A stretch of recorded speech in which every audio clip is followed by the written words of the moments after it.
જેટલા અંશે સમ્યક ચારિત્ર આવ્યું. ત્રીજું,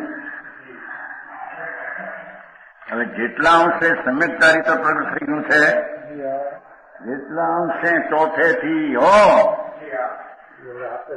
તેટલા જ અંશે જુઓ ને આમ આવે છે કે નહીં, તેટલા જ અંશે કર્મનો બંધ નથી.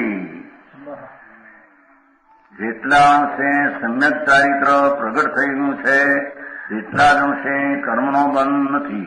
જેટલા અંશે રાગદ્વેષ ભાવ છે તેટલા જ અંશે કર્મનો બંધ. આમાં એક સિદ્ધાંત ઉપરની જેમ અહીં પણ સમજી લેવું. જેમ કે બહિરાત્માને મિથ્યા ચારિત્ર છે, જે કઈ પુણ્ય ને પાપ મારા શરીર મારું એવું માનનાર બહિરાત્મા તો એકલો મિથ્યા ચારિત્ર છે. રાગદ્વેષનું એકલું ચારિત્ર મિથ્યા છે. સ્વરૂપનો અંશે ચારિત્ર ત્યાં નથી. સમ્યક ચારિત્ર રંચ માત્ર પણ નથી. દેખો, બહિરાત્માને પુણ્ય ને પાપ થી લાભ માનનાર અથવા લાભ માનનાર નો અર્થ પુણ્ય પાપ માના છે. એનાથી લાભ માને પોતાથી જુદા માને નહીં. જૈન સંપ્રદાયમાં આવીને જૈનની વાત સાચી શું છે સાંભળવા મળે નહીં. એ કેદી સમજે બિચારાને ક્યાં રખડવું આવશે એનું. હે જૈન છે. જૈન એટલે વિતરાગ ભાવ. જૈન એટલે વિતરાગ ભાવ. વિતરાગ ભાવ વિશ્વાસ થાય છે. ભગવાન આત્મા પુણ્ય શુદ્ધ ચૈતન્ય મૂર્તિ પવિત્ર એને આખરે વિતરાગ ભાવ છે. જેટલો શ્વાસ છે વિતરાગ ભાવ તે સમ્યક ચારિત્ર તે મુક્તિનું કારણ છે. સમજાણું થાય? આ તો સીધી વાત છે.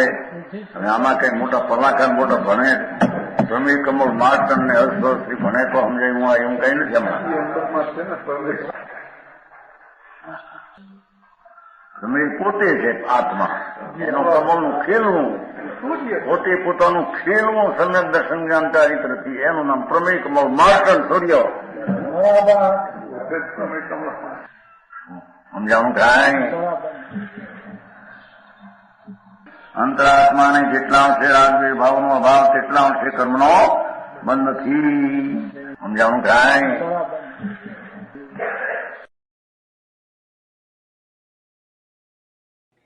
તથાપિ કહાનવાણીના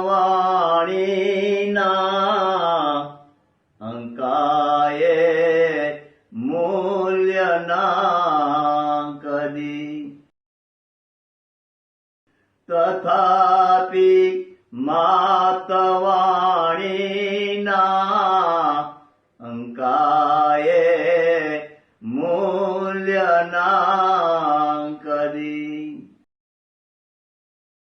પરમ કૃપાળુ પૂજ્ય સદગુરુ દેવનો જયો. પ્રસામૂર્તિ પૂજ્ય ભગવતી માતનો જયો. જીનવાણી માતનો જયો. પરમ મિત્રાગ દિગંબર જૈન ધર્મનો